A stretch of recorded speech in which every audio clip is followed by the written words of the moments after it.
El Gran Engaño se complace en presentar Puertas Dimensionales como presentador y conductor Víctor San Vicente.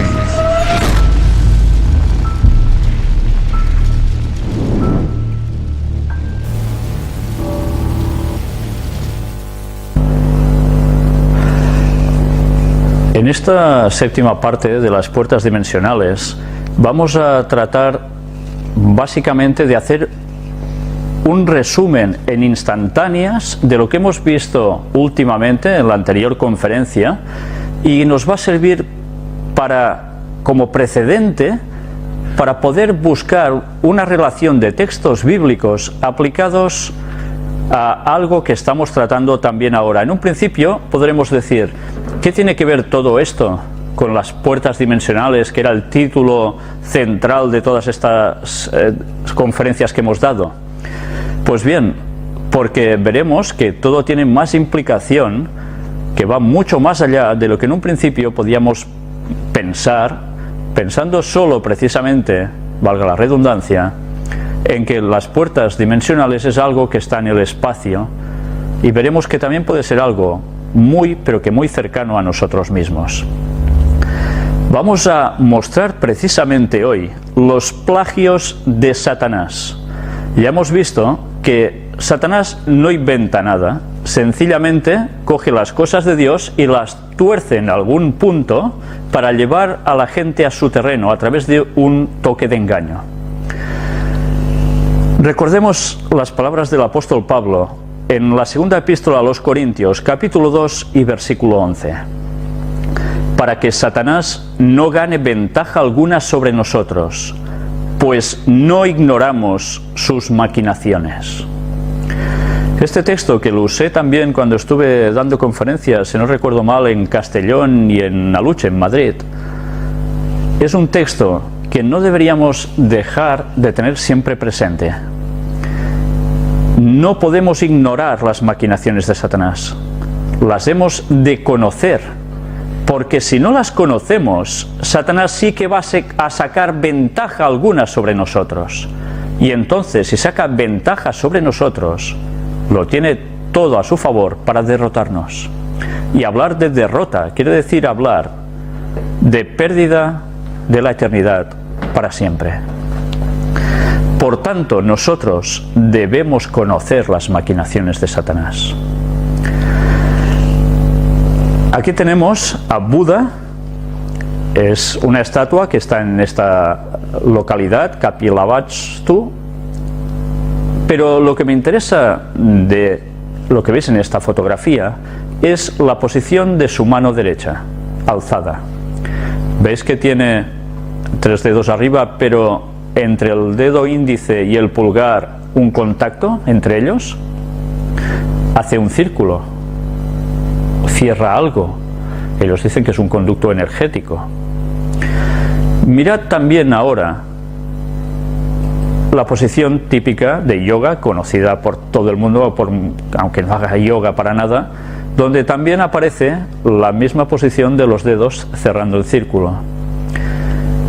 En las dos instantáneas, lo que sabemos es que es una fuerza exterior del universo, del cosmos, llamadle como queráis, que penetra en nosotros, y a través de hacer nosotros este gesto cerramos el circuito para que esa energía esté dentro de nosotros.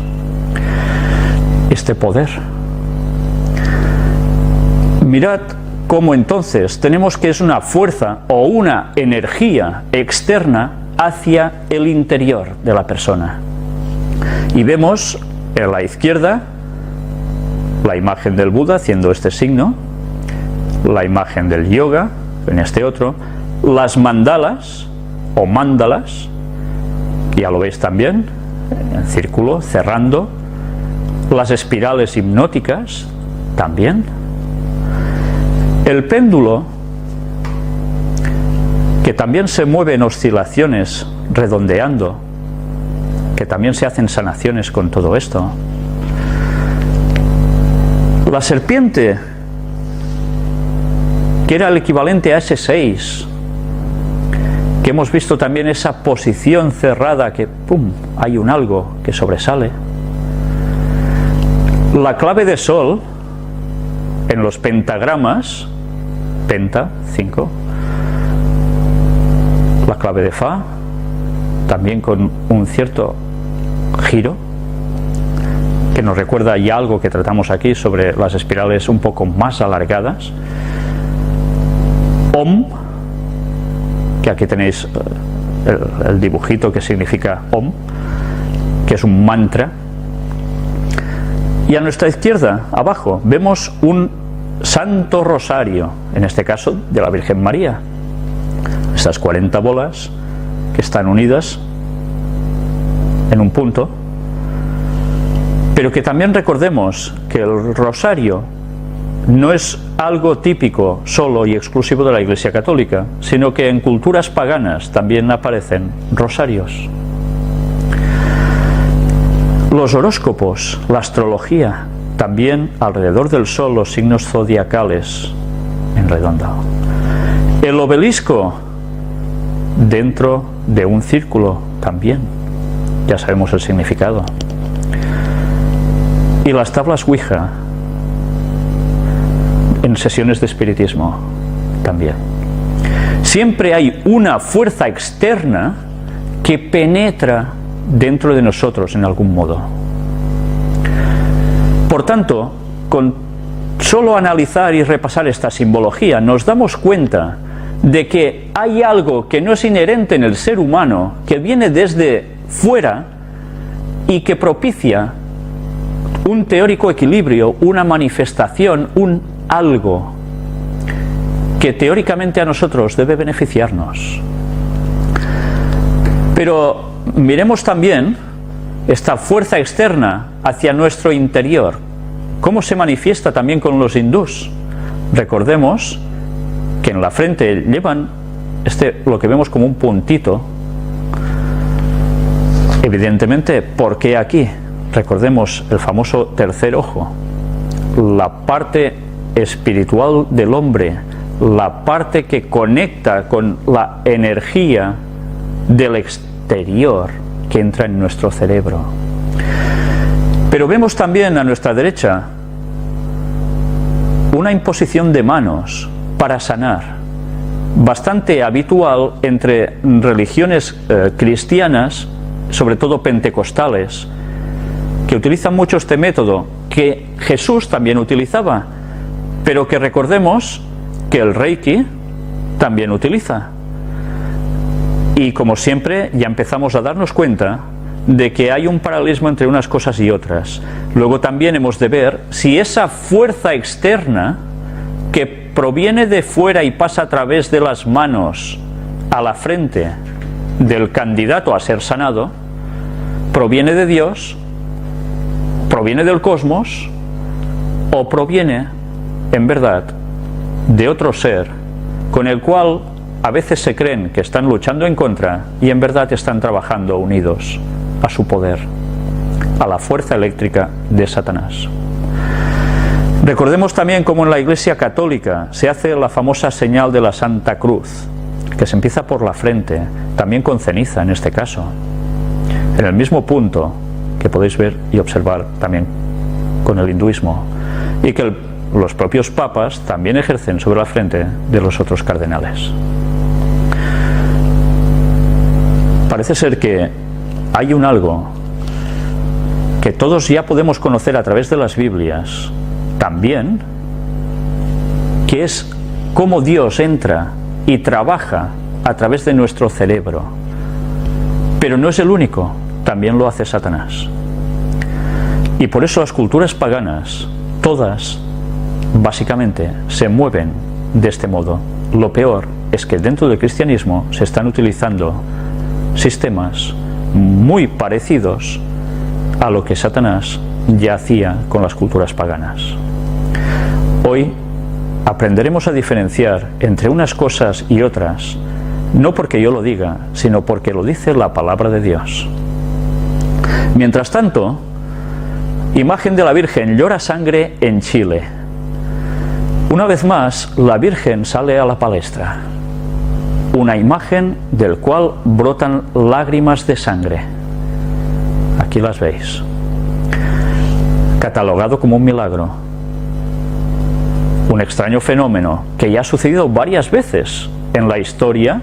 No hablo de esta Virgen en concreto, sino de otros lugares. Y que evidentemente hace pensar a la gente en que hay un algo que está utilizando a una estatua, pero que evidentemente una estatua no llora porque sí, sino que es algo que procede desde el exterior y penetra en esa estatua como si realmente fuera la persona, en este caso la Virgen. No sé si esto os recuerda un poco a asuntos de mediums, asuntos de apariciones y otros asuntos diversos. Hay una gran conexión, pero fijaos que además esto sucede, en este caso, con una estatua de la propia Virgen, que ya hemos mostrado en todas las conferencias como las apariciones de la Virgen no son apariciones de la Virgen María, porque está muerta y enterrada y esperando el retorno de Cristo, durmiendo el sueño de la muerte, junto a los demás que han pasado por este mundo, para ser resucitados cuando Cristo vuelva, y que por tanto no es la Virgen la que se aparece, sino que es el propio Satanás, que se hace pasar por la Virgen María. Y aquí tenéis a Madame Blavatsky, ya sabéis que es la señora conocida como la señora de la Teosofía. Escribió este libro, La doctrina secreta, objeto de los misterios y prácticas de filosofía oculta. Tenéis aquí su dibujito emblema con una serie de signos que evidentemente conocéis muy bien, sobre todo este, ¿verdad? Y también este. Pero que mirad qué llegó a decir esta señora, o qué llegó a escribir. Una señora que evidentemente lo que hacía es espiritismo puro. Lucifer, Dios, diosa, Virgen Madre. Lucifer representa la vida, el pensamiento, el progreso, la civilización, la independencia. Lucifer es el Logos, la serpiente, el Salvador, y es Lucifer quien es el Dios de nuestro planeta y el único Dios. La Virgen Celestial, que así se convierte en la madre de los dioses y los demonios de una vez y para siempre, ya que ella es la deidad benefactora que siempre ama, pero en la antigüedad y la realidad, Lucifer o Luciferius es lo mismo. Estas son las creencias de la teosofía, pero que nos vienen a decir que el bueno, el Dios, es Lucifer. Y ya veis cómo lo enlaza con la Virgen Celestial. Casi nada, ¿eh?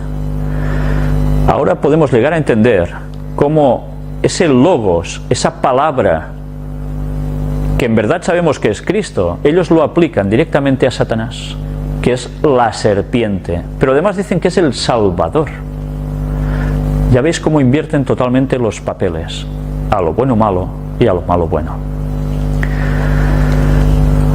Pues bien, habiendo hecho esta introducción, ahora vamos a mostrar unos cuantos textos bíblicos para precisamente comprobar esto, los plagios de Satanás sobre los sentidos.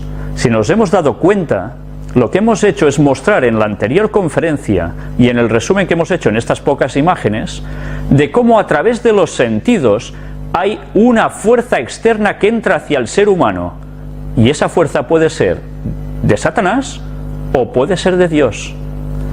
Vamos a hacer ahora la revisión a todos esos textos.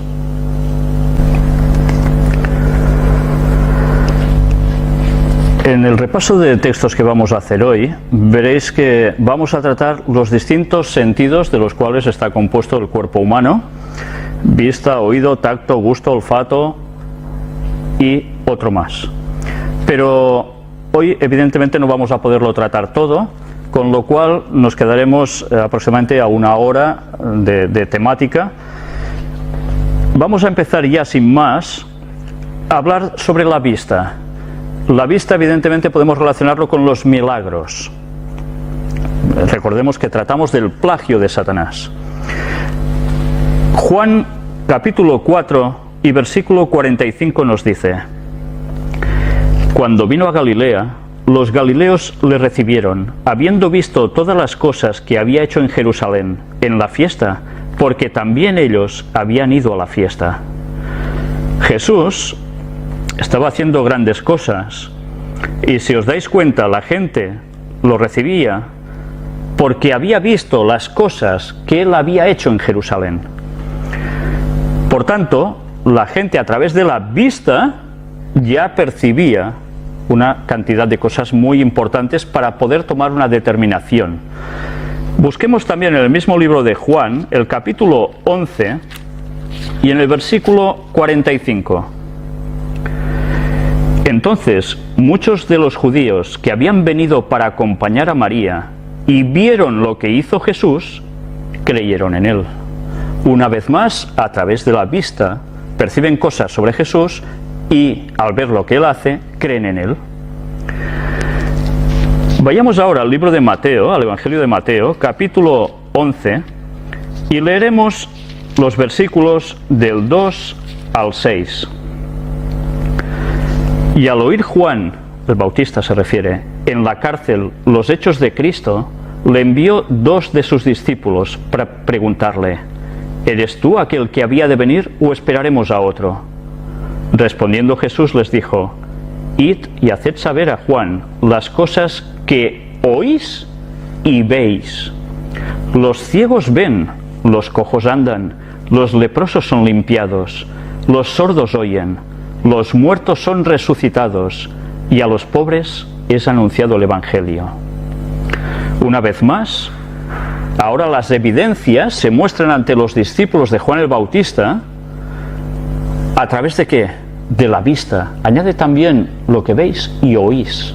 Luego hablaremos también sobre el oído. Vayamos ahora al Antiguo Testamento, en el libro de Éxodo, capítulo 7, y versículos del 8 al 13 para empezar. Luego leeremos alguno más. Recordemos que ahora nos encontramos en la situación de Moisés y Aarón con el faraón.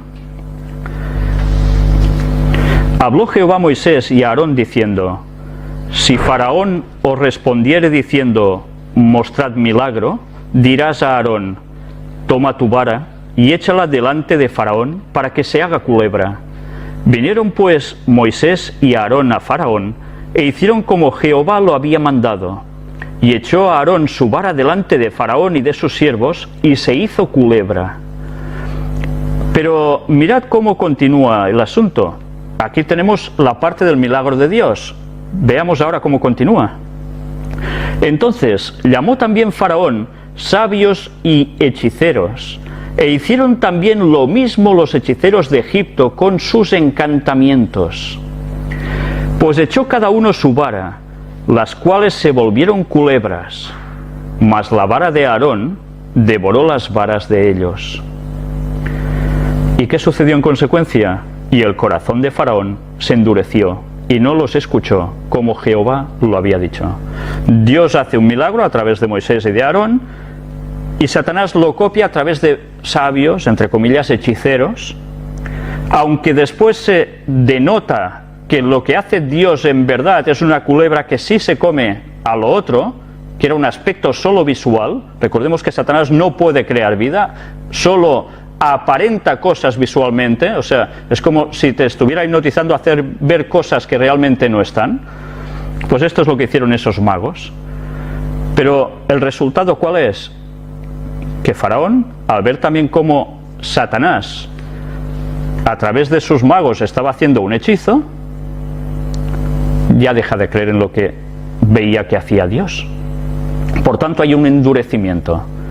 Si nos damos cuenta, ya podemos pensar, los milagros pueden producirse o aparentemente o ciertamente, pero evidentemente a través de la vista ya podemos estar confundidos. Podemos llegar a creer en lo que vemos como una realidad palpable para decir esto viene de parte de Dios. No siempre es así, ¿verdad? Leamos también los versículos 22 y 23 del mismo capítulo. Y los hechiceros de Egipto hicieron lo mismo con sus encantamientos, y el corazón de faraón se endureció y no los escuchó, como Jehová lo había dicho. Y Faraón se volvió y fue a su casa, y no dio atención tampoco a esto. Una vez más, los hechiceros copian cosas, milagros de Dios, y la cosa termina en el escepticismo y rechazo por parte del faraón. En el capítulo 8 del mismo libro de Éxodo, leemos en el versículo 7: y los hechiceros hicieron lo mismo con sus encantamientos, e hicieron venir ranas sobre la tierra de Egipto, lo mismo que había hecho Moisés y Aarón. Por parte de Dios lo consiguen una vez más los hechiceros. Versículos 18 y 19, también del capítulo 8. Y los hechiceros hicieron así también, para sacar piojos con sus encantamientos, pero no pudieron. Y hubo piojos tanto en los hombres como en las bestias. Entonces los hechiceros dijeron a Faraón: dedo de Dios es este. Mas el corazón de Faraón se endureció y no los escuchó, como Jehová lo había dicho. Llega un momento en que Satanás no puede copiar exactamente lo de Dios. Dios a veces permite, hasta cierto punto, pero no puede hacer una réplica al 100%. Y cuando el poder de Satanás se muestra inferior, evidentemente, al poder de Dios, hasta los hechiceros reconocían que eso provenía de Dios. Faraón ya había endurecido bastante su corazón. Había tenido muestras tanto de una cosa como de otra. Las primeras réplicas contrarias lo hicieron vacilar, pero finalmente lo decantaron al sector malo. Aquí ya estaba cerrado. Pero ya veis, eso mismo puede producirse en cualquier persona que ve teóricos milagros. Apocalipsis capítulo 13, versículos 13 y 14. También hace grandes señales, de tal manera que aún hace descender fuego del cielo a la tierra delante de los hombres. Está hablando de la aparición que hará Satanás haciéndose pasar por Jesús. Va a llegar a hacer descender fuego del cielo, a la semejanza de lo que ocurrió cuando Elías en el monte Carmelo pidió a Dios hacer descender fuego que quemó el sacrificio, mientras todos los que seguían sacerdotes de Baal intentando, dando vueltas, haciendo a ver si finalmente se les caía el fuego y se sacrificaba todo, y no sucedió. Eso lo pudo hacer el poder de Dios.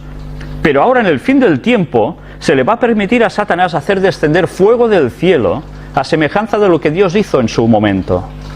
El plagio va a ser prácticamente igual, y Dios lo va a permitir. ¿Por qué? El versículo 14 nos sigue diciendo: y engaña a los moradores de la tierra con las señales que se le ha permitido hacer en presencia de la bestia, mandando a los moradores de la tierra que le hagan imagen a la bestia que tiene la herida de espada, y vivió. Satanás hará esto en presencia de la bestia. ¿Quién es la bestia? El papado.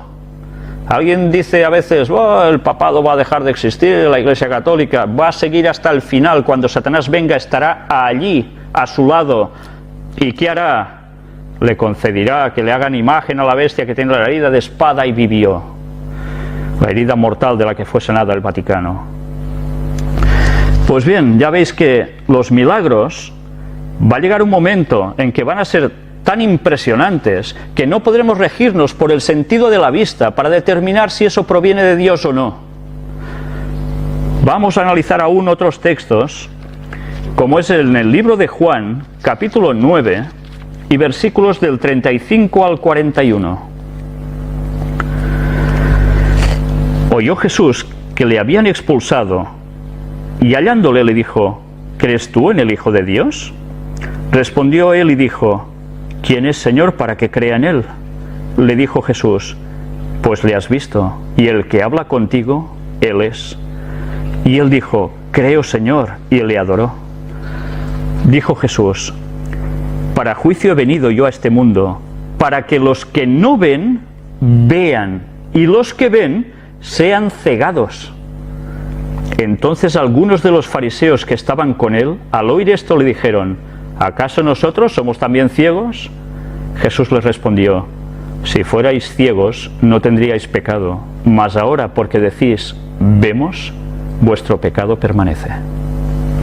Démonos cuenta cómo Jesús ha sanado a alguien, a un ciego le ha recuperado la vista. Los fariseos se enfadan porque ha recuperado la vista a un ciego a través del milagro de Jesús. es llamado a la sinagoga a hablar con ellos y es expulsado de allí. Y cuando ve a Jesús tienen este diálogo y Jesús dice que Él viene para que los que no ven, vean. Pero no solo a nivel físico, sino también a nivel espiritual. Pero que los que teóricamente ven de verdad van a ser cegados porque rechazaron a Cristo. Y así sigue siendo aún muchas veces. Por tanto, la vista es un factor a tener en cuenta, un sentido por el cual Dios trabaja, pero Satanás también. Y leamos el último texto concerniente a la vista. Podríamos buscar muchísimos más, pero creo que con estos sintetiza bastante bien el concepto. Juan 14, versículos del 15 al 17. Si me amáis, guardad mis mandamientos, y yo rogaré al Padre, y os dará otro consolador, para que esté con vosotros para siempre, el Espíritu de verdad, al cual el mundo no puede recibir, porque no le ve ni le conoce. Pero vosotros le conocéis, porque mora con vosotros y estará en vosotros. Bien, sé que este texto no gusta mucho a los antitrinitarios, pero el texto es más claro, imposible ya ser más claro. Es otro consolador, y no es el Padre, es enviado por el Padre, pero no es el Padre, y tampoco es Cristo porque estaba allí. Entonces es otro, es la tercera persona de la divinidad, guste o no guste a quien sea, pero el texto es clarísimo, no busquemos vueltas a lo que es claro. Pero si esto no es suficiente, nos damos cuenta de que dice que si me amáis, guardad mis mandamientos. Hay una implicación entre guardar los mandamientos y recibir este consolador, este Espíritu Santo. ¿Qué consigue el Espíritu de verdad? El mundo no puede recibirle porque no le ve. Si rechazan al Espíritu Santo, a la tercera persona de la divinidad como tal, no caminan bien. Van a quedar ciegos y engañados por algún lugar, por el propio Satanás. Por astutos y sabios que nos creamos, Satanás buscará cualquier punto para confusión. Y esto es una realidad, va asociado. Pero el orgullo a veces no deja vernos muchas cosas. Y el orgullo es lo que nos va a hacer que realmente nosotros no entremos en la comunión con Dios. El reino de los cielos no va a ser para los orgullosos. Los orgullosos no pueden cambiar. El orgullo es el carácter de Satanás. No estoy diciendo con esto que los antrinitarios sean personas malas, ni mucho menos. Pero que desde luego están jugando con fuego. Satanás buscará todos los puntos para hacernos caer. Y veremos muchos más aún. Hemos visto sobre la vista, nunca mejor dicho, visto sobre la vista. Pero ahora vamos a hablar del oído.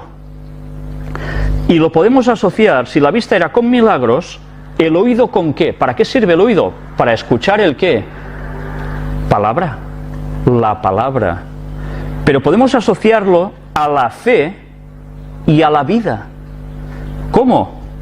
Vamos a verlo. Libro de Romanos, capítulo 10, versículo 17. Así que la fe es por el oír, y el oír por la palabra de Dios.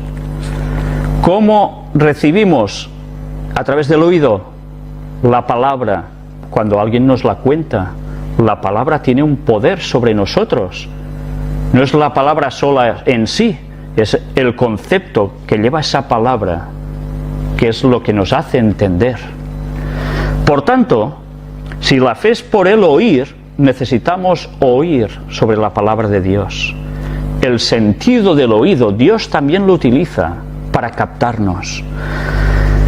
Génesis capítulo 3 y versículos del 1 al 15. Ahora veremos cómo Dios no es el único que sabe que a través del oído nos puede conquistar. El famoso relato de la desobediencia del hombre. Pero la serpiente era astuta, más que todos los animales del campo que Jehová Dios había hecho, la cual dijo a la mujer: con que Dios os ha dicho, no comáis de todo árbol del huerto? ¿Qué está haciendo la serpiente? Está hablando. Y Eva, ¿cómo se entera? A través de una extraña percepción, oye unas ondas que define como a través del oído. A través del oído escucha a la serpiente, escucha a Satanás, que está utilizando a la serpiente como el primer gran medium. Y la mujer respondió a la serpiente: del fruto de los árboles del huerto podemos comer, pero del fruto del árbol que está en medio del huerto, dijo Dios, no comeréis de él ni le tocaréis para que no muráis. Entonces la serpiente dijo a la mujer: no moriréis, sino que sabe Dios que el día que comáis de él serán abiertos vuestros ojos y seréis como Dios, sabiendo el bien y el mal. A través del oído le dice que la vista suya va a cambiar la percepción de todo, tendrá un gran conocimiento como Dios. Y vio la mujer que el árbol era bueno para comer y que era agradable a los ojos, agradable a los ojos, y árbol codiciable para alcanzar la sabiduría, y tomó de su fruto y comió. Vemos más implicaciones sobre distintos sentidos en lo que está diciendo aquí del cuerpo humano, luego lo seguiremos analizando. Y dio también a su marido, el cual comió así como ella. Entonces fueron abiertos los ojos de ambos y conocieron que estaban desnudos. Entonces cosieron hojas de higuera y se hicieron delantales. Y oyeron la voz de Jehová Dios que se paseaba en el huerto al aire del día. Y el hombre y su mujer se escondieron de la presencia de Jehová Dios entre los árboles del huerto. Mas Jehová Dios llamó al hombre y le dijo: ¿dónde estás tú? Y él respondió: oí tu voz en el huerto y tuve miedo, porque estaba desnudo y me escondí. Y Dios le dijo: ¿quién te enseñó que estabas desnudo? ¿Has comido del árbol de que yo te mandé no comieses? Y el hombre respondió: la mujer que me diste por compañera me dio del árbol y yo comí. Entonces Jehová dijo a la mujer: ¿qué es lo que has hecho? Y dijo la mujer: la serpiente me engañó y comí.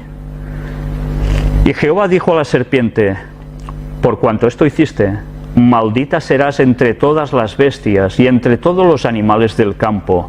Sobre tu pecho andarás y polvo comerás todos los días de tu vida. Hemos ido viendo cómo tanto Dios, a través de, directamente habla a la persona, en estos casos a Adán y a Eva. También lo estaba haciendo Satanás a través de la serpiente, y a través del oído la confusión llegaba. Aún se podía decidir por cuál decantarse, pero por oír la voz satánica y seguir dialogando con una voz así, se termina bajo su poder hipnótico para ceder al pecado, su poder de convencimiento total. Pero ya veis, Dios le dice a la serpiente que terminará por arrastrarse por el suelo, señal de que antes la serpiente no se arrastraba, volaba. De ahí viene el dragón, el símbolo del dragón, la serpiente antigua que volaba.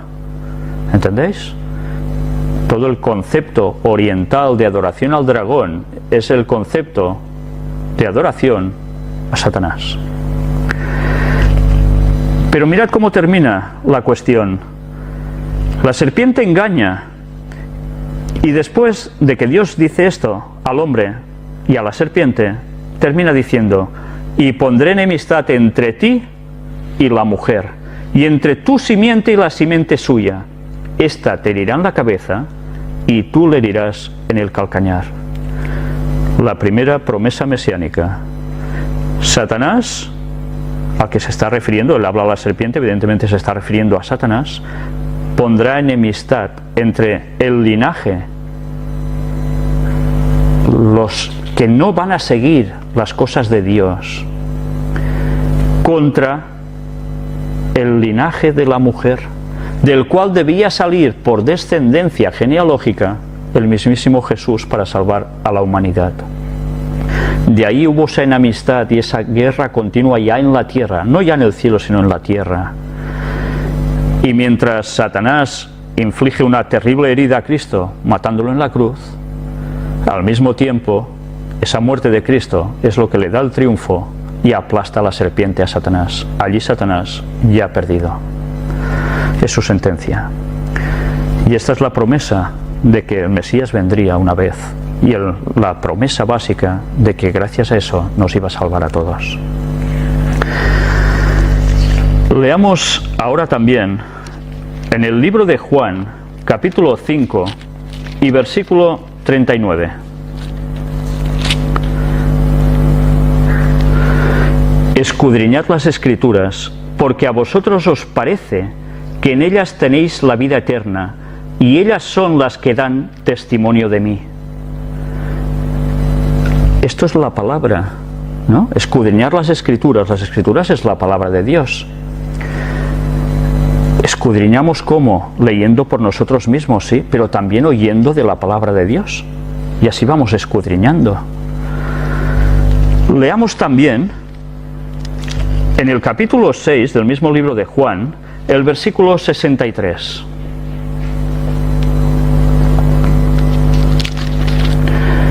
El Espíritu es el que da vida, la carne para nada aprovecha. Las palabras que yo os he hablado son espíritu y son vida. Directamente, la palabra, que es lo que nosotros oímos, si viene de Dios, si viene de Cristo, son espíritu, son vida. Este concepto es importante. La palabra de Dios nos da vida. ¿Dar vida qué es? ¿Sabéis? La gente que... Yo no he jugado, pero he visto a mucha gente en todos estos años que han jugado a muchas maquinitas de estas típicas de televisión, con ordenador, etcétera, que van ganando vidas mientras pasan pantallas, dicen. ¿Y cómo ganan las vidas? Pues a medida de hacer ciertas cosas, ¿no? Pues en cierto modo, aquí está sucediendo lo mismo. Nosotros ganamos vida realmente, energía procedente de Dios por su palabra. Nos revitaliza. Y este concepto no siempre lo tenemos claro. Pero la propia palabra de Dios nos da vida auténticamente. Nos rehace. Leamos también del mismo capítulo 6, versículos 68 y 69. Le respondió Simón Pedro: Señor, ¿a quién iremos? Tú tienes palabras de vida eterna. Y nosotros hemos creído y conocemos que tú eres el Cristo, el Hijo del Dios viviente.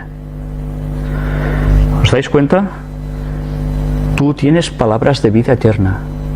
Las palabras de Dios en nuestros oídos son lo que nos va a propiciar la vida eterna. Al menos que hagamos así y no queramos saber nada de oír la palabra de Dios.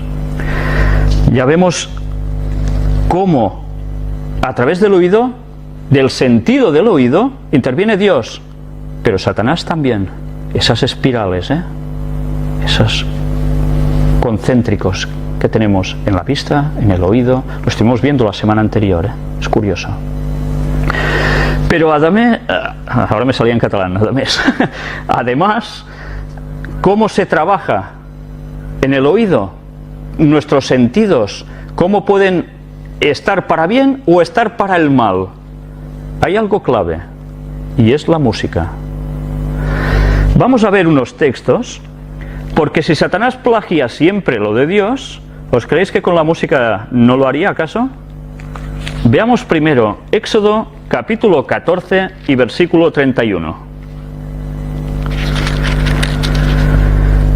Y vio Israel aquel grande hecho que Jehová ejecutó contra los egipcios, y el pueblo temió a Jehová, y creyeron a Jehová y a Moisés su siervo.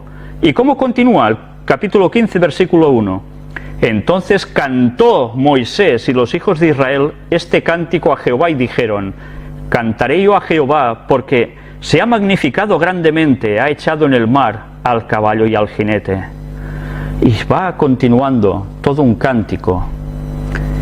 Era la liberación de cuando los carros de Faraón quedan sumergidos al cruzar por el Mar Rojo.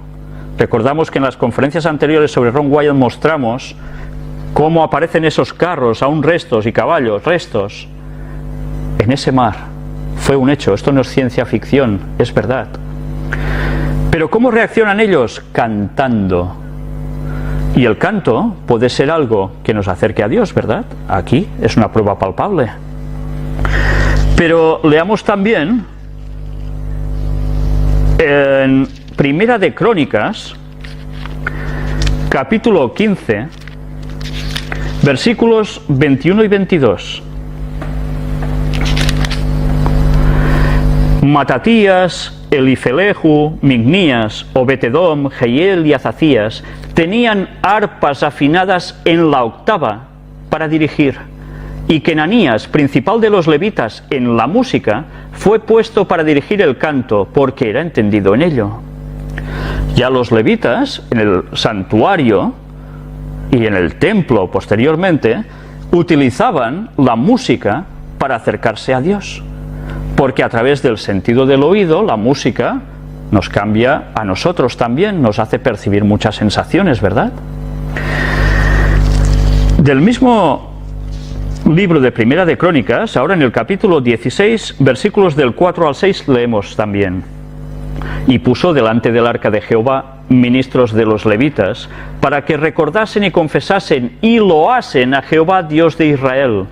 Asaf el primero, el segundo después de él, Zacarías, Jehiel, Semirimot, Jehiel, Matatías, Eliab, Benaía, Obetedom y Jehiel, con sus instrumentos de salterios y arpas, pero Asaf sonaba los címbalos.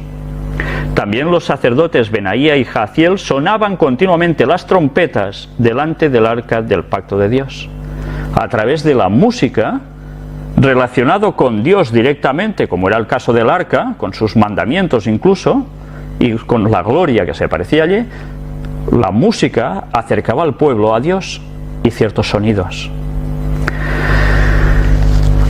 Leamos ahora en el Nuevo Testamento, en el libro de Lucas, capítulo 2, versículos 13 y 14. Hasta ahora todo va muy bien, ¿verdad? Todo es muy divino. Esta música es muy divina. Lucas 2, versículos 13 y 14 nos dice: y repentinamente apareció con el ángel una multitud de las huestes celestiales que alababan a Dios y decían: gloria a Dios en las alturas y en la tierra paz, buena voluntad para con los hombres. Todos conocemos esto como el cántico del nacimiento de Jesús, que se aparecen a los pastores, los ángeles. Pues bien, ya veis, los ángeles alabando a Dios. Leamos también ahora en otro libro, en Mateo capítulo 26, leamos el versículo 30. Y cuando hubieron cantado el himno, salieron al monte de los olivos.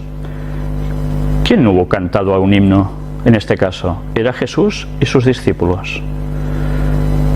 ¿Por qué? Acababan de instituir la cena del Señor, el lavarse los pies los unos a los otros, comer el pan sin levadura y el vino sin fermentar, conmemorando que todos debíamos servirnos unos a otros, pero que además participaríamos del sacrificio de Cristo. Y cuando terminan este ritual establecido para siempre, cantan un himno. Jesús mismo canta un himno. Y los himnos, si no se oyen, ¿para qué sirven? Para nada, ¿verdad? Leamos también ahora en el libro de Colosenses, capítulo 3 y versículo 16. La palabra de Cristo mora en abundancia en vosotros, enseñándoos y exhortándoos unos a otros en toda sabiduría, cantando con gracia en vuestros corazones al Señor, con salmos e himnos y cánticos espirituales. El mismo apóstol Pablo nos está diciendo que debemos cantar, pero evidentemente cantos adecuados, que nos acerquen a Dios. Pero bien, no sé si vosotros os creeríais que Satanás se iba a quedar de brazos cruzados y él no haría los plagios típicos, cambiando ciertas cosas para llevar a la gente a sus fauces. Busquemos ahora en el libro de Éxodo, capítulo 32, versículos del 15 al 19. ¿Ha sucedido algo? Moisés ha ido a buscar los mandamientos y cuando va a descender, bien, se oye algo en el campamento. Versículos del 15 al 19 de Éxodo 32 nos dicen: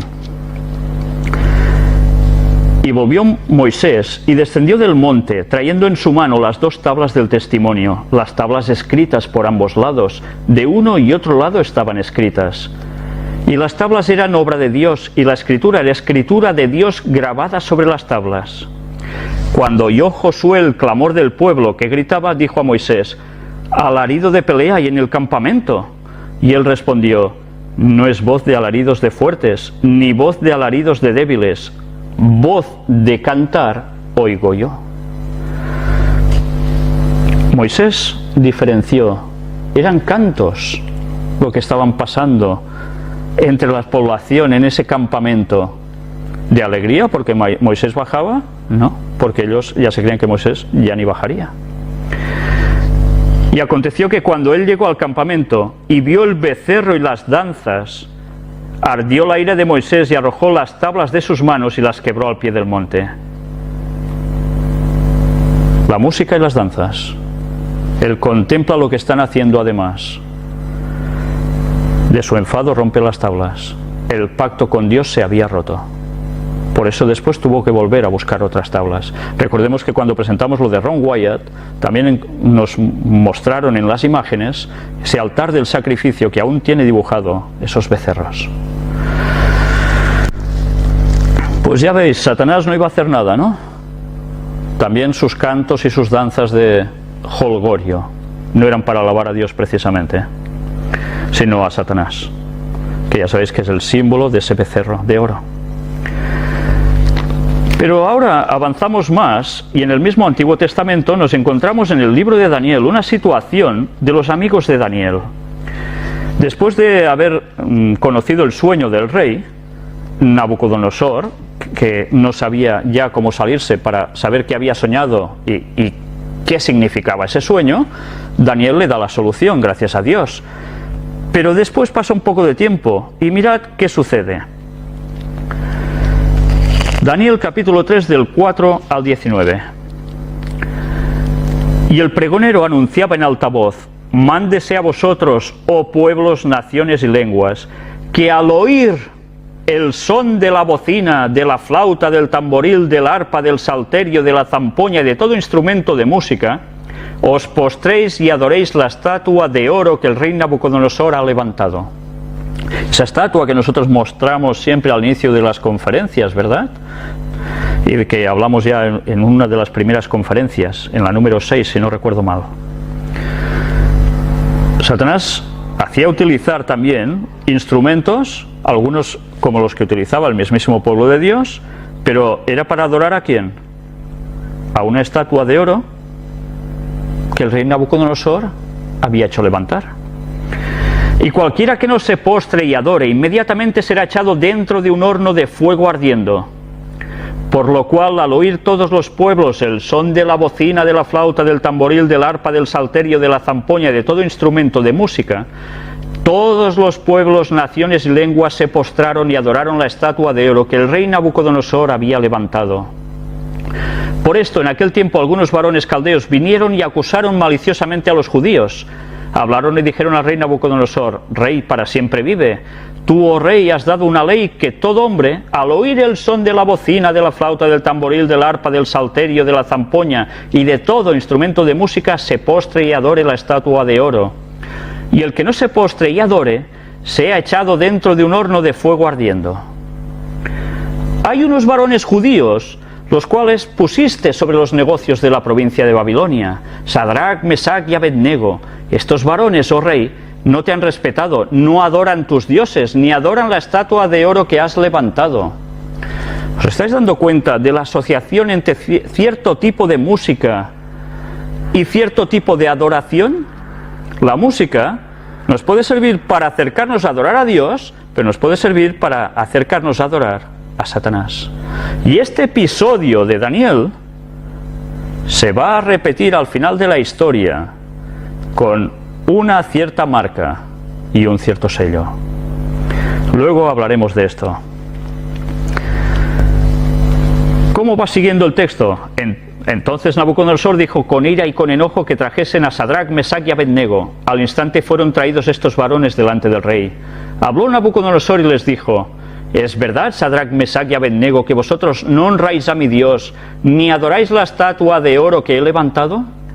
Ahora pues, ¿estáis dispuestos para que al oír el son de la bocina, de la flauta, del tamboril, del arpa, del salterio, de la zampoña y de todo instrumento de música, os postréis y adoréis la estatua que he hecho? Porque si no la adorareis, en la misma hora seréis echados en medio de un horno de fuego ardiendo. ¿Y qué Dios será aquel que os libre de mis manos? ¿Recordáis cómo termina la historia? Sadrach, Mesach y Abednego respondieron al rey Nabucodonosor diciendo: no es necesario que te respondamos sobre este asunto. He aquí nuestro Dios a quien servimos puede librarnos del horno de fuego ardiendo, y de tu mano, oh rey, nos librará. Y si no, sepas, oh rey, que no serviremos a tus dioses, ni tampoco adoraremos la estatua que has levantado. Entonces Nabucodonosor se llenó de ira y se demudó el aspecto de su rostro contra Sadrach, Mesach y Abednego, y ordenó que el horno se calentara 7 veces más de lo acostumbrado. Todos sabemos cómo termina. La gente que los va a echar mueren quemados de tan fuerte que ardía, y ellos por allí y tan anchos. Y alguien aparece andando entre ellos, como hijo de los dioses. Jesús mismo estaba entre ellos, y salieron de allí sin olor a humo siquiera. ¿Qué Dios iba a librarlos? Quizás Dios podía haber dicho: no, van a morir como mártires, pero tenía otros planes e hizo el milagro. Pero ya veis cómo detrás de toda esta adoración hacia Satanás a través de esa estatua que simbolizaba lo que ya sabéis a través de Daniel 2, a través de la música llevaba a la gente a una adoración en concreto, mientras Dios tenía otro tipo de adoración, otro tipo de música. Leamos ahora en el libro de Amós, capítulo 8, un texto muy interesante, pero que muy interesante. Amós 8:3 nos dice: y los cantores del templo gemirán en aquel día, dice Jehová el Señor, muchos serán los cuerpos muertos, en todo lugar los echarán fuera en silencio. Este texto diréis: ¿qué tiene de tan especial? Cantores del templo que cantan, que gimen, porque... ¿por qué? Pues porque precisamente este texto está en un futuro. En un futuro, cuando haya un templo levantado en Jerusalén contra la voluntad de Dios, y que tendrá su ritual de cantores del templo como estaban antaño. ¿Que me estoy inventando esto? No, no me lo estoy inventando yo. Ellen White también escribe hablando de las últimas plagas y pone precisamente entre las plagas este texto. ¿Cómo pueden cantar cantores del templo si no hay un templo que se va a levantar porque ahora no está? ¿Entendéis? Va a haber un tercer templo en Jerusalén. Seguro, va a haberlo. Pero ya veis, ellos, diciendo servir a Dios, cantarán también, pero no estarán sirviendo a Dios. La música, una vez más, para servir a quien no es Dios en realidad. Y ahora leamos Apocalipsis capítulo 5 y leamos el versículo 8. Y cuando hubo tomado el libro, los 4 seres vivientes y los 24 ancianos se postraron delante del Cordero. Todos tenían arpas y copas de oro llenas de incienso, que son las oraciones de los santos. Y nos sigue diciendo el versículo 9, y cantaban un nuevo cántico, diciendo: digno eres de tomar el libro y de abrir sus sellos, porque tú fuiste inmolado, y con tu sangre nos has redimido, para Dios de todo linaje, lengua y pueblo y nación. Esto, ya veis que es en el libro de Apocalipsis, y nos está hablando de un momento, de una gran alegría, de un cántico nuevo, que un grupo en concreto entonan postrándose delante del Cordero de Cristo. Es una escena celestial, no es una escena de aquí. La música de adoración a Dios, no solo aquí, sino también en el cielo. Recordemos que había alguien que era el director de coro del cielo, y ese era Lucifer. ¿Creéis que de música no entendería nada él? Vaya que se entiende de música. En otra conferencia hablaremos precisamente de cómo ha intervenido en la música, cambiando ciertas cosas, para que nosotros se nos afecte de lleno. Capítulo 14 de Apocalipsis, versículos 2 y 3. Y oí una voz del cielo como estruendo de muchas aguas y como sonido de un gran trueno, y la voz que oí era como de arpistas que tocaban sus arpas, y cantaban un cántico nuevo delante del trono, y delante de los 4 seres vivientes y de los ancianos, y nadie podía aprender el cántico, sino aquellos 144.000 que fueron redimidos de entre los de la tierra. Estos 144.000 cantaban un cántico especial. Eran los redimidos de entre la tierra, de cuando Cristo va a volver, y esos vivos que lo estén esperando van a ser trasladados al cielo. Son un grupo realmente especial, y ellos son los únicos que podrán cantar esto.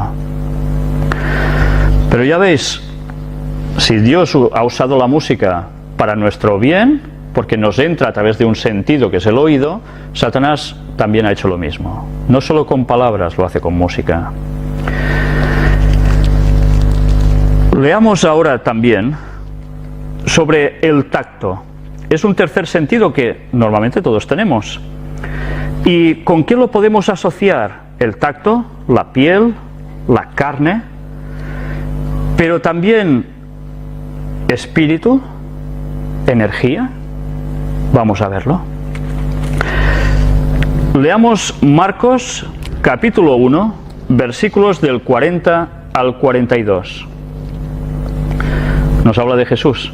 Vino a él un leproso, rogándole, e hincada la rodilla le dijo: si quieres puedes limpiarme. Y Jesús, teniendo misericordia de él, extendió la mano y le tocó, y le dijo: quiero, sé limpio. Y así que él hubo hablado, al instante la lepra se fue de aquel y quedó limpio. Vemos que él habla, pero también ¿qué hace? Toca, tacto. Toca a Jesús y el otro es tocado. El tacto está también en juego como un sentido que nos sirve para recibir las cosas de Dios. Esto tiene más importancia de lo que parece a simple vista. Ya lo iremos viendo. En el mismo libro de Marcos, del Evangelio de Marcos, capítulo 6, versículo 56. Y donde quiera que entraba, en aldeas, ciudades o campos, ponían en las calles a los que estaban enfermos y le rogaban que les dejase tocar siquiera el borde de su manto, y todos los que le tocaban quedaban sanos. Un poder procedía de Jesús, que solo al tocarle ya podían ser salvos. Estaba en juego la fe, evidentemente. Los soldados romanos no tocaron a Jesús maltratándole, dándole de bofetadas. ¿Recibieron algún beneficio milagroso de Jesús en esos momentos? No, porque no actuaban con fe. Esa es la gran diferencia. Pero ya veis que a través del tacto la gente era sanada. Esto ya os empieza a llevar a concluir que si Dios a través del tacto sana, ¿Satanás no iba a copiar lo mismo? ¿No iba a plagiar lo mismo? Veamos más textos. Libro de los Hechos de los Apóstoles, capítulo 5. Leamos el versículo 12.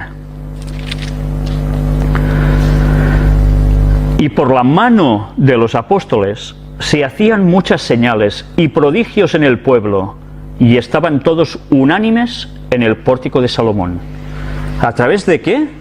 De la mano de los apóstoles se hacían señales y prodigios. No solo era Jesús, también sus apóstoles algo hacían. Y ya sabemos que los apóstoles, ¿qué hacían las cosas como? ¿Por su nombre? No, en el nombre de Jesús. Esa era la clave de todo. Era la clave de todo. Capítulo 6 del libro de los Hechos, versículos del 2 al 8. Entonces los 12 convocaron a la multitud de los discípulos y dijeron: no es justo que nosotros dejemos la palabra de Dios para servir a las mesas.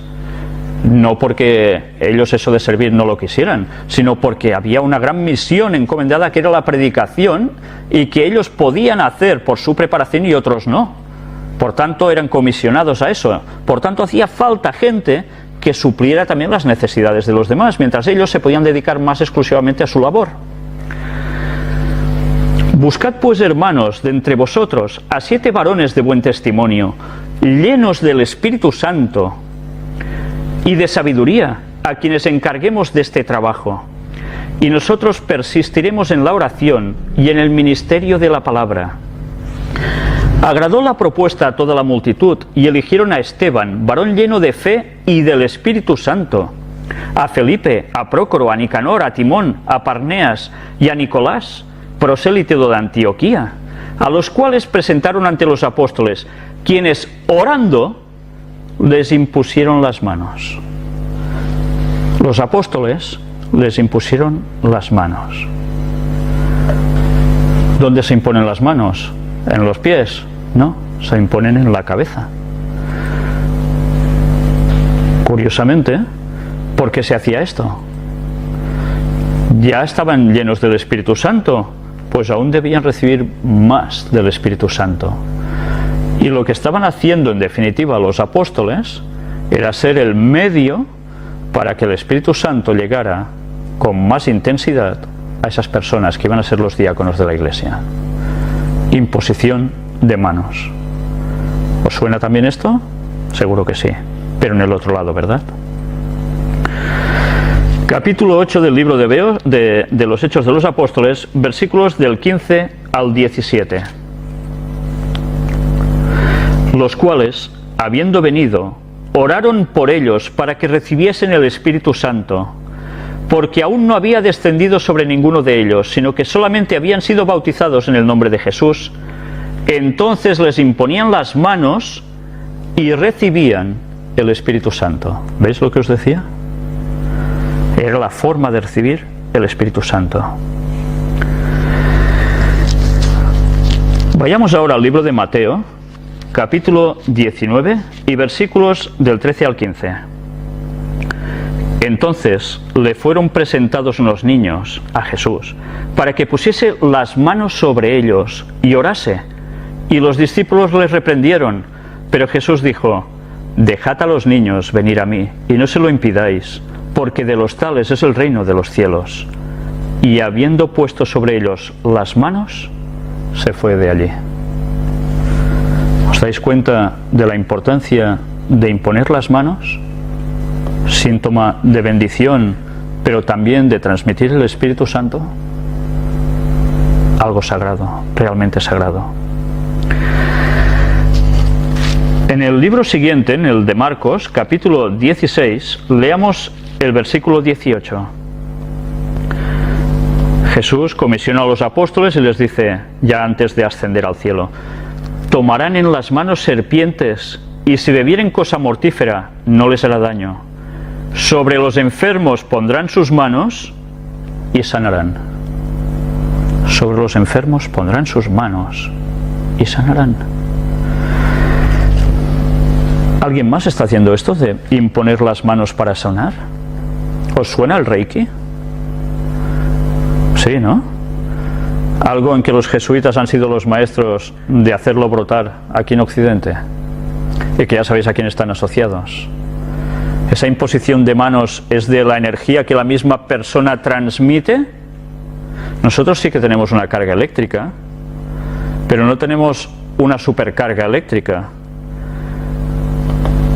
Si nosotros imponemos las manos, sí que es cierto que cuando tú tienes un poco de dolencia en algún lugar, te pones la mano y a ver, ¿qué te pasa? Que a través de la energía de tu propia mano consigues que el dolor mengüe. Pero nosotros tenemos una energía muy limitada, y nadie tiene una superenergía, y menos actualmente, después de 6.000 años de historia de humanidad, en la cual podamos poner una mano encima de alguien y sanar porque sí. Nosotros somos transmisores de otra energía que no es nuestra, sino que procede de nuestro exterior y a través del tacto se impone sobre alguien. Pero esa energía no proviene de un cosmos, de un espacio muerto, sino que procede de uno de los dos seres que quiere estar en nosotros. O es Dios o es Satanás. Sanaciones puede haberlas y del lado del maligno. Y la gente incluso que hace eso puede creer que realmente está obrando por un poder bueno. Y no saben que están haciendo del poder de medium del propio Lucifer. Y eso trae unas consecuencias para ellos, pero también para los otros. Sí, los otros pueden quedar sanados, pero los otros, a partir de entonces, han abierto una puerta. ¿Entendéis lo de las puertas? Han abierto una puerta al mismísimo Satanás para que pueda jugar más con ellos en su propia mente y en sus propias vidas. Tened eso presente y meditad mucho si estáis en estas situaciones. Acercaos a Dios y convertíos, porque si no, no vais a tener escapatoria. Porque quien no está con Dios solo puede estar con el enemigo. No hay más. Olvidaros de una tercera situación. No hay otra. En el libro de Hechos, capítulo 8, leemos versículos del 18 al 24. Cuando vio Simón que por la imposición de las manos de los apóstoles se daba el Espíritu Santo, les ofreció dinero. Simón el Mago, conocido como Simón el Mago, ve que los apóstoles a través de las manos dan el Espíritu Santo a los demás, y él dice, esto me interesa a mí, diciendo, dadme también a mí este poder, reconoce que hay un poder, para que cualquiera a quien yo impusiere las manos, reciba el Espíritu Santo. Entonces Pedro le dijo, tu dinero perezca contigo, porque has pensado que el don de Dios se obtiene con dinero. No tienes tu parte ni suerte en este asunto, porque tu corazón no es recto delante de Dios. El poder de Dios no se compra. El poder de Dios lo otorga Él a quien Él quiere. Pero evidentemente a quien Él quiere y que esta persona ande en sus caminos. Si no, no. ¿Entendéis? Y si ese poder no viene de Dios, ¿de quién va a venir entonces? ¿Es innato en la persona? No, no os engañéis. Viene de Satanás. Los plagios de Satanás. Arrepiéntete pues de esta tu maldad y ruega a Dios, si quizá te sea perdonado el pensamiento de tu corazón, porque en hiel de amargura y en presión de maldad veo que estás. Respondiendo entonces Simón dijo, rogad vosotros por mí al Señor para que nada de esto que habéis dicho venga sobre mí. Él se daba cuenta de que el poder de los apóstoles procedía de Dios de un modo especial y que su poder, por muy mago que fuera, no podía ser equiparable al poder de Dios. Por eso él anhelaba ese poder. El poder de Satanás no puede compararse al poder de Dios. Dios es el creador. Satanás es un ser creado. No tiene el mismo poder, es imposible. Éxodo capítulo 9, versículo 11. Y los hechiceros no podían estar delante de Moisés a causa del sarpullido, porque hubo sarpullido en los hechiceros y en todos los egipcios. El sarpullido estaba en las carnes de los hechiceros. Ni con sus hechizos, del lado de Satanás, pudieron aguantar el poder de Dios. Dios siempre vence. Tengamos eso claro. Pero ya veis, ellos a través de el tacto, de hacer cosas también, querían imitar el poder de Dios. Los plagios de Satanás, como siempre. Levítico, en el capítulo 19 y en el versículo 28, nos dice: y no haréis rasguños en vuestro cuerpo por un muerto, ni imprimiréis en vosotros señal alguna, yo Jehová. ¿Por qué está diciendo esto? Piel, tacto, carne, nuestro sentido. Si Dios dice que no haremos rasguños en nuestro cuerpo, por un muerto, en este caso lo dice, ¿qué quiere decir esto? Que antes se hacía como una profesión hacia el muerto el zajarse. Pero también se hacía esto mismo, recordemos, los adoradores de Baal, los sacerdotes, mientras estaban invocando, también se zajaban. Esto no proviene de parte de Dios. Nosotros no vamos a herir nuestro cuerpo, ¿entendéis? Pero es curiosa la parte que viene después, cuando dice, ni imprimiréis en vosotros señal alguna. Porque las señales que se imprimían iban vinculadas a adoración. La adoración no era Dios, era Satanás. Y ahora tenemos de moda los famosos tatuajes. Pero cuidado, ¿qué sucede cuando se tatúa una piel? ¿Se queda tan ancha la piel? No, se quema, ¿verdad? Duele. Y además eso permanece. Bueno, ahora también se puede quitar, pero tampoco lo pasan nada bien para quitarlo, ¿verdad? Pero ¿qué sucede? Nuestro tacto en la piel por todas partes está compuesto de poros. Esas formas redonditas que además tienen como abajo una espiral. ¿Qué sucede con esto? Que se queda taponado. Nosotros mismos estamos limitando nuestra sudoración al exterior y podemos tener causas de infecciones. Pero si por el tacto, por nuestro contacto, Dios tiene que trabajar, nosotros mismos estamos limitando el contacto de las cosas de Dios. Los tatuajes van mucho más allá de, oh, que es bonito o que es feo, o me gusta o no me gusta. Tienen mucha más implicación. Y todo es un servicio a Satanás. Lo siento por los que estáis tatuados, pero es lo que es. Dios nos advertía, el pueblo de Dios no tiene que ir por estos lados. Bueno, quien lo ha hecho, lo ha hecho. Siempre se puede cambiar, ¿verdad? Siempre se puede rectificar. Lo importante es que abramos nuestro conocimiento a Dios y le sigamos a partir de ahora. Dios nos perdona. Pero no pongamos limitaciones a nuestro propio cuerpo, al poder de Dios. Que trabaje en nosotros y que se distribuya a los demás.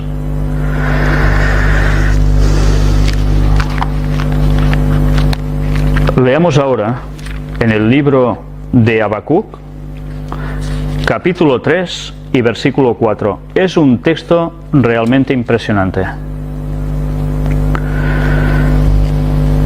Está hablando de algo que nos trasciende y es el retorno de Cristo, la segunda venida. Jesús aún no había nacido en Belén y ha estado hablando de su segunda venida y nos describe el momento de esa venida. Y mirad qué detalle da en el versículo 4 de este capítulo 3. Bueno, si queréis leo la segunda parte del versículo 3. Dice, su gloria cubrió los cielos y la tierra se llenó de su alabanza. Y el resplandor fue como la luz. Rayos brillantes salían de su mano y allí estaba escondido su poder. El poder de Dios, el poder de Cristo está en su mano. ¿No lo demuestra sanando gente cuando Cristo estuvo entre la tierra? Sanando personas. Su poder en la mano. Con su palabra creó, con sus manos formó ¿a quién? Al hombre. Su poder estaba en su mano. Y cuando vuelva su poder seguirá estando en su mano. Y con ese poder, esa luz, hará lo que debe hacer para terminar con todo. Pero ¿qué hay más en las manos de Jesús? ¿Por qué a alguien le interesaba tanto destrozar esas manos? ¿Por qué a Cristo lo crucificaron y le clavaron por aquí? Bueno, aquí o aquí. ¿Por qué? Quería destrozar la parte de donde salía el poder de Dios para ayudar a los demás y hacer lo que hay que hacer. ¿Os dais cuenta de las implicaciones de un mismísimo texto, que a veces al leerlo nos pasa totalmente, casi sin darnos cuenta? El poder de Dios está en su mano. Ya hemos hablado del tacto. ¿Hablamos también del gusto? ¿Tenemos tiempo para hablar del gusto? Pues vamos a hablar con mucho gusto del gusto. A través del gusto, otro sentido, ¿lo podemos asociar a qué? A nutrición, comida, bebida, ¿verdad? Leamos en Génesis capítulo 1, leamos el versículo 29. Y dijo Dios: He aquí, os he dado toda planta que da semilla, que está sobre toda la tierra, y todo árbol en que hay fruto y que da semilla, os será para comer. Y está hablando al ser humano y le da una dieta vegetariana, ¿verdad? Está claro el texto, ¿no? Este es el gusto sano, sin corromper, el verdadero gusto que nota en los alimentos el sabor que tienen, no afectado por si se ha fumado, si no se ha fumado, si se ha bebido, no se ha bebido, si es por si se ha condimentado en exceso o no, si hay sabores más intensos y más fuertes como carnes, mariscos y demás. Este es el plan original de Dios, el gusto, todo sencillo. Leamos también Daniel capítulo 1, versículos del 12 al 15.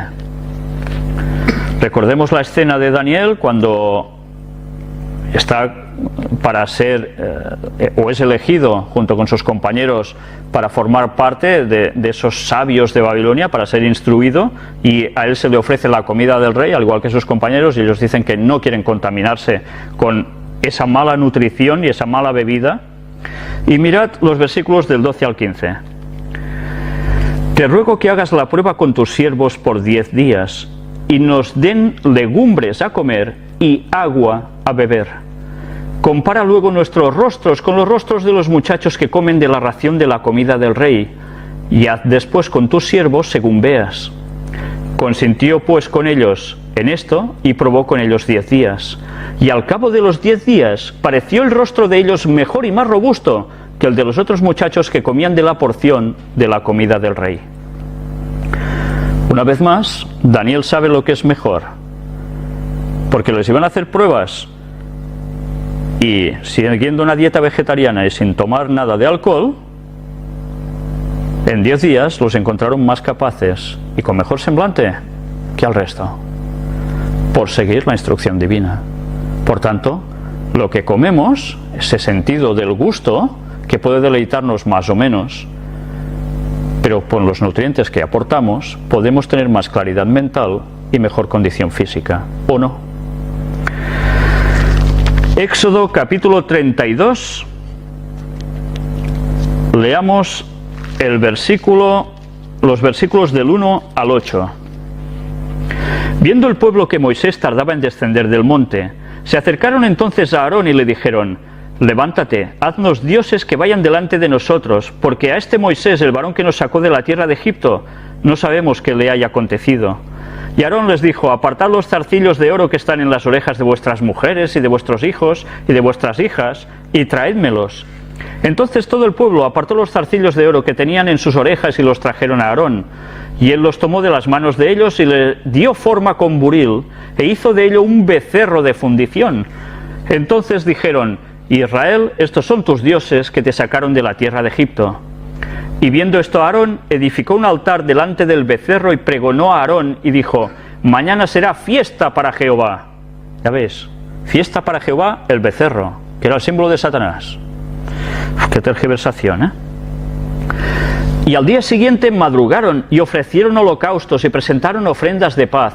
Y se sentó el pueblo a comer y a beber, y se levantó a regocijarse. Entonces Jehová dijo a Moisés: Anda, desciende, porque tu pueblo que sacaste de la tierra de Egipto se ha corrompido. Pronto se han apartado del camino que yo les mandé. Se han hecho un becerro de fundición y lo han adorado. Y le han ofrecido sacrificios y han dicho: Israel, estos son tus dioses que te sacaron de la tierra de Egipto. ¿Y qué hacen para celebrarlo? Comer y beber. Evidentemente, si se habían corrompido, lo que ya iban a tomar tampoco sería lo más sano. Porque si además luego fue acompañado de esos bailes, esas danzas y esas músicas, todo lleva en un conjunto, que una cosa nutre a la otra para llevarse de mal a peor todos los sentidos, incluido lo que iban a ingerir. Una vez más, Satanás haciendo la suya, ¿no? Leamos ahora en el libro de Deuteronomio, capítulo 31, versículos 20 y 21. Porque yo les introduciré en la tierra que juré a sus padres, la cual fluye leche y miel, la tierra prometida, Canaán, y comerán y se saciarán, y engordarán, y se volverán a dioses ajenos y les servirán, y me enojarán e invalidarán mi pacto. Y cuando les vinieren muchos males y angustias, entonces este cántico responderá en su cara como testigo, pues será recordado por la boca de sus descendientes, porque yo conozco lo que se proponen de antemano, antes que los introduzca en la tierra que juré darles. ¿Os dais cuenta de que en un principio les da lo que parece lo mejor? Leche, miel, una tierra que les va a dar de todo, los va a saciar, pone aquí, se saciarán. Pero mirad, quedan tan saciados y engordarán como consecuencia. Pueden comer muy sano, pero pueden hacer un exceso. Se engordarán. Automáticamente, al engordarse, esto que han ido ingiriendo les va afectando a tal punto en su espiritualidad que se vuelven a dioses ajenos y los van a servir. Es interesante, la medición incluso de la comida sana. Porque aunque comamos sano y nos excedamos, podemos trastornar también nuestra mente, que nos va a llevar a ser más propicios a caer en los engaños satánicos y pasarnos al otro lado. Y mirad si es importante todo, incluso la dieta y la bebida, comida y bebida. Pero no sé si con todo esto nos damos cuenta que curiosamente lo que viene de Oriente y lo que ellos practican allí va muy ligado también ¿a qué? Al vegetarianismo. ¿Cómo es esto? Si sabemos que por comer mal alimentos que no tocan nos desviamos, ¿por qué Satanás plagia lo de Dios, que es el vegetarianismo, y lo introduce en Occidente como algo tan impresionante a través del sistema de la nueva era y demás? De ahí tantas tiendas de dietética que básicamente la mayor parte de sus propietarios están puestos en cosas de la nueva era, en sanaciones y de otras cosas. ¿Por qué? Porque sabe que lo que comemos nos hace que nuestro canal quede o saturado o libre. Pero quedar libre puede ser que nosotros decidamos que ese canal tan limpio con la cual la energía nos puede entrar tan bien, los conceptos, toda la palabra nos puede entrar tan bien, pueda ir con esta válvula hacia la derecha o hacia la izquierda, hacia Dios, que entrará claramente en nosotros, pero como vaya al lado contrario, nos va a entrar Satanás hasta la yugular, como un modo de expresión. Satanás sabe eso. Por eso el mundo oriental coge el vegetarianismo con una gran fuerza, que el pueblo de Dios también debe tener. ¿Y quién tiene la verdad entonces? ¿Te puedes regir solo por la dieta para decidir quién tiene la verdad de Dios? Es que no. Una vez más, Satanás trabaja para confundir, incluso en lo bueno. Ya lo veis, el sentido del gusto, Satanás también trabaja, cómo no. Y ahora leamos en el libro de los Filipenses, la carta a los Filipenses, escrita por el apóstol Pablo, el capítulo 3, versículos 19 y 20. El fin de los cuales será perdición, cuyo Dios es el vientre, y cuya gloria es su vergüenza, que solo piensan en lo terrenal. mas nuestra ciudadanía está en los cielos, de donde también esperamos al Salvador, al Señor Jesucristo, cuyo Dios es el vientre. ¿Qué dicen los textos? Venga, comamos y bebamos, que mañana moriremos, cuyo Dios es el vientre. Bien, ya sabéis que esto es lo que está de moda en las televisiones y en tantos lugares, ¿no? Venga, hablar de comer y hay que comer lo que sea y es excelente y qué gusto y que no sé qué. Y se están apartando además de la dieta sana. Pues evidentemente todo esto ¿qué va a hacer? Que nos taponemos de las cosas de Dios y objetaremos más a las cosas de Dios. Por tanto, ¿que conseguiremos la salvación? No, todo lo contrario. Y ya podemos ir esperando a que algún día todo se arregle. Jesús es el que va a arreglarlo en su segunda venida, pero como nosotros no hagamos lo que debemos hacer, lo vamos a tener bastante claro. Leamos ahora un texto en el libro de Romanos, capítulo 14 y versículo 17. Porque el reino de Dios no es comida ni bebida, sino justicia, paz y gozo en el Espíritu Santo. Venga a comer, venga a beber, esto es la excelencia. No, el reino de Dios no está compuesto de comida y bebida, no. Lo natural, lo sencillo, lo equilibrado. Esto es lo que nos va a llevar al reino de Dios. Y esto nos va a ayudar a tener esa justicia, esa paz y ese gozo en el Espíritu Santo. Si nosotros tomamos lo que no debemos, lo que estamos haciendo es que el Espíritu Santo no pueda trabajar en nosotros. Ese canal, ¿verdad? Libro de Juan, Evangelio de Juan, capítulo 6, versículo 35.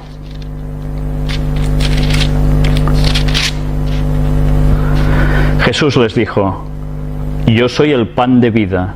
El que a mí viene nunca tendrá hambre, y el que en mí cree no tendrá sed jamás. ¿Qué está diciendo Jesús? Que es el pan de vida y el que abastece y sacia nuestra sed. El pan de vida, ¿de qué vida habla?